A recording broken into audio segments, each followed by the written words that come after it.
लोगों को पकड़ाया, फिर उन्होंने जम्मू जाना था, जम्मू के बाद उन्होंने श्रीनगर जाना था। तो ये यात्रा इसलिए की जा रही है ताकि हम लोगों से संपर्क करें, लोगों से बातचीत करें, लोगों की आवाज को बुलंद करें। ये उनका ध्येय है इस कार्यक्रम को करने का। और अब 31 तारीख को उनकी आखिरी पड़ाव श्रीनगर में होगा, उसके बाद वो यात्रा खत्म हो जाएगी। पर हमने सोचा कि क्यों ना इस आवाज को हम गांव-गांव तक पहुंचाए, क्यों ना हम इस आवाज को हर बूथ स्तर पर तक पहुंचाए, क्यों ना हम इसको घर-घर तक पहुंचाए। इसके लिए ये भारत जोड़ो नहीं, हाथ जोड़ो यात्रा की जाए। हाथ से हाथ जोड़ो मतलब मैं आपका हाथ पकड़ूं, आप अगला हाथ पकड़ो, वो अगला हाथ पकड़े। तो इस तरीके से हम गांव-गांव में जाएंगे, घर-घर तक जाएंगे और इस पार्टी के संदेश को, राहुल जी की चिट्ठी को भी हम लेंगे।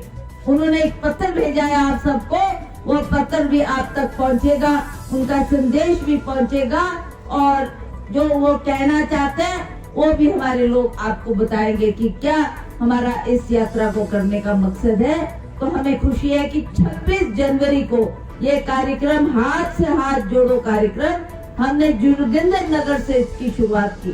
जोगिंदर नगर से फिर हम पद्दर आए, फिर पद्दर में इसकी शुरुआत हुई और उसी तरह से फिर मैं मंडी आई, मंडी से फिर आज हमारा नाचन का क्षेत्र, वहाँ का दौरा हुआ। वहाँ से फिर हमने ये यात्रा थोड़ी पद यात्रा की और अब हम सराज क्षेत्र में पहुंचे और इसी तरह से ये जो झंडा मैंने आगे समर्पित किया है उसको हम सड़कों पे ले जाएंगे, घर घर तक ले जाएंगे और इस पद यात्रा को हम जारी रखेंगे ताकि हमारी आवाज को लोग सुने कि हम क्या बोलना चाहते हैं, क्या करना चाहते हैं और ये जंग क्यों लड़ाई लड़नी पड़ रही है। क्योंकि आज जो सरकार दिल्ली में बैठी है, ना वो हमारी महंगाई की सोच करती, ना वो रोजगार युवाओं को देने की बात करती, ना जो भ्रष्टाचार चला हुआ है उसके बारे में कुछ बात सुनना चाहती। तो मेरा आपसे ये आग्रह है, मेरी आपसे हाथ जोड़कर विनती है कि आपने इसमें अपना सहयोग देना। आपने हमारी इस आवाज को हर व्यक्ति, हर घर तक पहुंचाना है, हर बुजुर्ग, हर महिला, हर नौजवान तक इस आवाज को पहुंचाना है ताकि हम जो अगला हमारा चुनाव आएगा उसमें लोग जागरूक होंगे, लोगों को पता लगेगा कि कैसा शासन दिल्ली में होता है।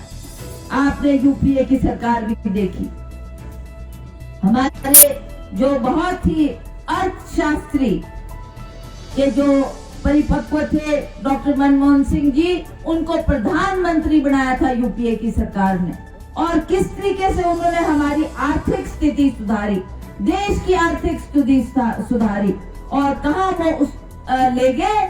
और हमें फक्र था कि जब हम डॉक्टर मनमोहन सिंह जी के पास जाते थे और हमने कहा कि डॉक्टर साहब जो हमारी दुख तकलीफ है हम आपके सामने रखना चाहते हैं, आज आप प्रदेश के प्रधानमंत्री हैं, हमारी दुख तकलीफ है, हमारा पहाड़ी क्षेत्र है, बहुत सी समस्या है। तो उन्होंने कहा आप बोलो क्या करना चाहते हैं, क्या चाहते हैं आप। तो हमने कहा हमारी लाहौल स्पीति के लिए हमारे को एक सुरंग चाहिए। आज वो सुरंग बन के तैयार हुई, आज उसका उद्घाटन मोदी जी ने किया। आज जो सफर हमारा इतना लंबा होता था वो आज कितना कम हो गया और टनल के मार्फत से आज हम लाहौल स्पीति पहुंच जाते हैं। ये हमारी यूपी सरकार की देन है। इसी तरह से हमने 4 मेडिकल कॉलेज की मांग की। आप देखो नेर चौक में कितना बड़ा मेडिकल कॉलेज केंद्र सरकार ने दिया, द्रंग में एक IIT हमारे को केंद्र सरकार ने उस वक्त दी और उसी तरह से 4 मेडिकल कॉलेज की जो हमने मांग की वो भी हमारे को डॉक्टर मनमोहन सिंह जी की सरकार ने दी। उनके मंत्री उस वक्त गुलाम नबी आजाद होते थे तो उन्होंने आदेश दिया कि हिमाचल प्रदेश के लिए जो ये मांगे कर रहे हैं उसको पूर्ण कर। तो हमें खुशी है, हमें फक्र है कि हमारे ऐसे प्रधानमंत्री जिन्होंने हमारे छोटे से पहाड़ी प्रदेश के लिए बहुत कुछ जो हमने मांगा वो उन्होंने दिया। और आज अगर हम कह सकते हैं कि हमारी सड़कों का सुधार हुआ, हमारे क्षेत्र में टनलें बनी, हमारे क्षेत्र का जो ये ट्रैवलिंग टाइम है वो कम उससे हो रहा है। और आज अगर हमने यहाँ से चंडीगढ़ पहुंच रहे हैं, तो जो सफर 5-6 घंटे का सफर हुआ करता था, वो अब जो बाईपास बन रहे हैं, जो सुरंगें बन रही है, उसके माध्यम से अब हम 3 घंटे में चंडीगढ़ पहुंच सकते हैं। मतलब आना जाना हम कर सकते हैं कि सुबह गए और शाम को वापस घर लौट सकते हैं। तो ये उस सरकार की देन है। उन्होंने बहुत कुछ हमें करके दिया। मैं गिनने लगूं तो बहुत टाइम लगेगा। आप सब जानते हैं कि जितना भी ये डेवलपमेंट का काम पिछली सरकार ने किया, और ये सरकार भी रही, पर इनके कार्यकाल में मैं तो कुछ नहीं गिन सकती कि इनकी क्या देन थी, इन्होंने क्या दिया हमें। बेरोजगारी दी, महंगाई दी, भ्रष्टाचार बढ़ाया, और उसी तरह से उनकी सरकार यहाँ भी थी जिनका कार्यकाल आपने देख ही लिया।